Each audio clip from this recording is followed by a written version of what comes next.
इंद्र पूजनोत्सव झंझारपुर का एसडीएम और डीएसपी ने फीता काटकर किया उद्घाटन। 1501 कन्याओं द्वारा निकाली गई भव्य कलश शोभा यात्रा। मिथिला परिधान के अनुसार एसडीएम कुमार गौरव और डीएसपी सुबोध कुमार सिन्हा को पाग, चादर और मोमेंटो से किया गया सम्मानित। इंद्र पूजा के भव्य आयोजन से क्षेत्र का माहौल बना भक्तिमय। झंझारपुर से पूजा कुमारी की रिपोर्ट। झंझारपुर शहर के नाम को नया आयाम देने वाला इंद्र पूजनोत्सव 2025 का एसडीएम कुमार गौरव और झंझारपुर डीएसपी सुबोध कुमार सिन्हा के द्वारा दीप प्रज्वलित उपरांत फीता काटकर भव्य उद्घाटन किया गया। युवा क्लब इंद्र पूजा समिति के बैनर तले 1501 कन्याओं द्वारा भव्य कलश शोभायात्रा निकाली गई। उद्घाटन के मौके पर हजार श्रद्धालु उपस्थित थे। इस मौके पर दोनों पदाधिकारी को आयोजन कमेटी के द्वारा मिथिला परिधान के अनुसार पाग, चादर और मोमेंटो से सम्मानित किया गया। इस मौके पर झंझारपुर नगर परिषद के मुख्य पार्षद बबीता शर्मा को भी सम्मानित किया गया। जी, मेरा नाम दीपक कुमार पुद्दार हुआ और मैं इस पूजा कमेटी में कई वर्षों तक अध्यक्ष रहा, 4 वर्षों तक अध्यक्ष रहा। इस बार पूरी व्यस्तता बढ़ गई और मैं इस बार एक सामान्य सदस्य के तौर पे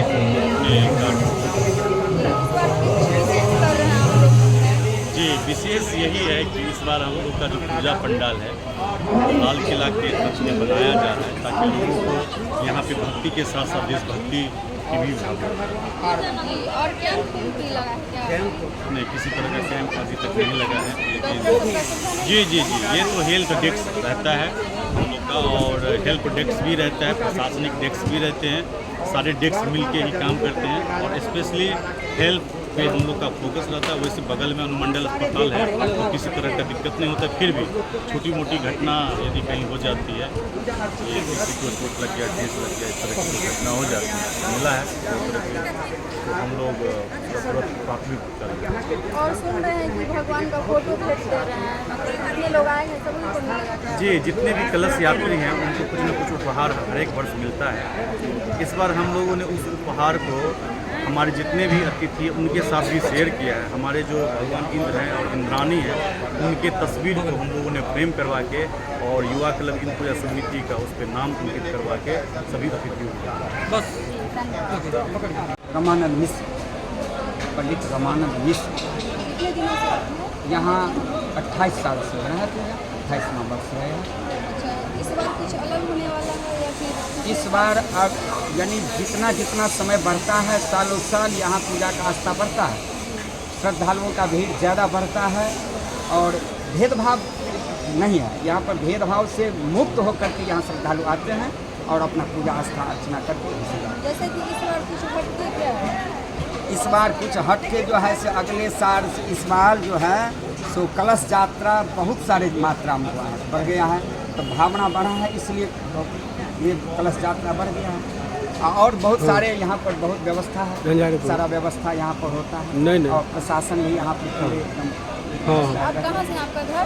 यहीं झंझारपुर प्रॉपर, यहीं वार्ड नंबर 15 हमारा यहीं घर है। कैसे क्या खरीद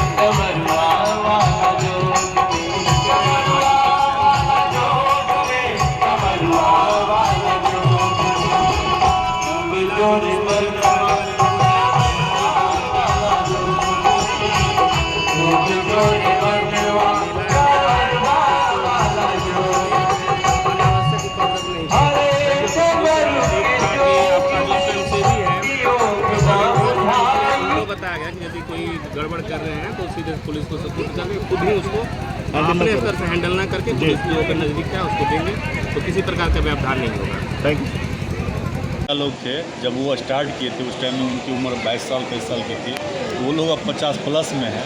हम लोग जब आए थे तो हम लोग भी 15 साल 16 साल के थे, अभी हम लोग भी 40 प्लस में हैं और जो थर्ड जनरेशन है, युवा है 22 साल 24 साल का, तो इंद्र पूजा में भी थर्ड जनरेशन तक के कार्यकर्ता आ चुके हैं।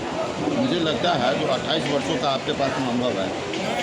जी, मैं बचपन से ही, जब मैं बहुत ही छोटा था, मेरे बड़े भैया लोग इसमें थे, तो मेरी जिम्मेदारी शुरू ही थी पूजा पंडाल में प्रसाद बांटने। वहाँ से लेके मैं अध्यक्ष तक का सफर तय किया हूँ और बखूबी जो भी मुझे कार्य सौंपा गया इस पूजा कमेटी के द्वारा, मैंने सच्ची निष्ठा के साथ इसको बखूबी निभाया। आप आधा मिनट में ये बता दीजिए कि ये इंद्र पूजा जो शुरुआत हुई किस किस उतार चढ़ाव से ग्रसित होते हुए आज सफलता की ऊंचाइयों पर जा रही है, बस संक्षेप में। जी, कुछ युवाओं ने सोचा था कि झंझारपुर में इस पूजनोत्सव को करना है, तो वहाँ से प्रारंभ हुई थी। उनके जिद ने इस पूजा को प्रारंभ कराया था, लेकिन ये कमिश्नरी लेवल तक का पूजा बन गया। यदि अमूमन देखा जाए तो सोनपुर मेला के बाद यदि किसी मेला का नाम आता है तो वो झंझारपुर इंद्र पूजनोत्सव का ही नाम आता है। यहाँ पे हम लोगों ने बहुत तरह के समस्या, कभी फील्ड को लेकर समस्या जूझा, कभी चुनाव के टाइम अक्सर जो इंद्र पूजा होता है वो सितंबर में होता है, और बहुत ऐसे वर्ष आए जब आचार संहिता भी लागू हुआ, तो सभी कठिनाइयों को झेलते हुए इंद्र बाबा के आशीर्वाद से और आप लोगों के मीडिया बंधु के सहयोग से, यदि आपका सहयोग नहीं मिलता रहता तो इतनी बड़ी विशाल भक्ता के साथ हम लोग पूजा को नहीं कर सकते। तो आपका भी पूरे प्रेस क्लब का सहृदय में धन्यवाद देता हूं कि आप लोग इस कमेटी के सदस्य ना होते हुए भी सदस्य हैं और हम लोग को एक एक पल के साथ हैं। एक बात से आपकी बात समाप्त करता हूँ। कोरोना काल में भी इंद्र पूजनोत्सव हुई थी और आप अपने आवास पर ही करवाए थे, क्या ये सच है? जी, मैं इस वाक़या को सुनाता हूँ। हम लोग अनुमंडल पदाधिकारी के पास गए थे कि सर हमको इंद्र पूजा करना है, ये परंपरा है, इसको छोड़ नहीं सकते। तो बोले छोड़ नहीं सकते तो आप अपने घर पे कर लीजिए। बस उनके मुंह से निकलना था तो मैंने रिपीट किया कि क्या सच में हम अपने घर पे कर लें, तो हाँ कर लीजिए। वो सोच भी नहीं सकते थे कि इतना कमिश्नरी लेवल का मेला किसी के आवास पे हो सकता था, लेकिन इंद्र पूजा कमेटी ने इस चीज़ को संजोग से, भगवान का आशीर्वाद रहा कि मेरे ही आवास पे जहाँ पे विवाह होना है उसी के नाम पे हमने देवराज इंद्र पैलेस भी नाम दे दिया। तो भगवान के ही आशीर्वाद से, और कोरोना जैसे काल में भी मुझे लगा कि 4 दिनों तक वो मोहल्ला जाम हो गया। तो अच्छा, जाते जाते एक सेकंड में आप बता दें। यात्रा होता है, 11 दिन जो है सो हवन होकर के इसका पूर्ण होता है। हम जानना चाहते हैं कि 10 दिन में किन किन भगवान का पूजा किया जाता है? 10 दिन में सर्वप्रथम तो इंद्र दरबार लगता है यहाँ पर। यहाँ सारे देवता मौजूद रहते हैं। इंद्र इंद्राणी रहते हैं, विष्णु और लक्ष्मी रहते हैं, शंकर पार्वती रहते हैं, उर्वशी रंभा रहती है। सामने में उनको 2 नर्तकी चाहिए, वो 2 नर्तकी रहती है। नारद रहते हैं, ब्रह्मा जी रहते हैं और वीर बजरंगबली रहते हैं। और इंद्र इंद्राणी का पुत्र एक है जिसका नाम अंजनी कुमार है, वो भी है, जिनका मुंह कौवे के समान है। कुबेर है, बृहस्पति भगवान है। ये सारे देवता इकट्ठा रहते हैं इंद्र दरबार में। इंद्र दरबार लगता है, वही सारे देवता को पूजा 10 दिन होता है। इस तरह के पूजा से किस प्रकार का फल प्राप्त? इस तरह के देव यहाँ जो पूजा होता है वैदिक रीति रिवाज से पूजा होता है और यहाँ का फलीभूत बहुत अच्छा है। जो कोई इर्द गिर्द जहाँ के आदमी आते हैं, दूर दूर से आते हैं, अपना मनोकामना रख के तो मनोकामना यहाँ पूरा होता है। यहाँ बहुत सारे मुंडन होते हैं, बहुत सारे दान, कुछ जो कुछ होता है सो यहाँ पर होता है। पुत्र इत्यादि जिसको मनोकामना होता है वो भी यहाँ पर प्रभु देते हैं उनको। सच्ची दरबार में आकर के अपना कपड़ा लता जो होता है खोज भर के अपना मनोकामना पूरा करती है, यहाँ से जाती है एकदम आनंदमय। भक्त श्रद्धालुओं के लिए क्या कहना चाहिए? भक्त श्रद्धालुओं के लिए हम तो यही कहना चाहते हैं, अधिक से अधिक आकर के यहाँ ये आस्था लगावे और इंद्र इंद्राणी दरबार में आकर के पूजा करे, पूजा अर्चना करे और जो कुछ मनोकामना हो सो वहाँ जहाँ रखे वो मनोकामना आपको पूरा होगा। यही हम श्रद्धालुओं से आग्रह करते हैं। आप यहाँ अधिक क्या से होगा? हम यहाँ के हेड पंडित हैं। आज से नहीं, शुरुआत से यहाँ हम वैदिक रीति रिवाज से पूजा करते हैं। हम प्रधान पंडित यहाँ के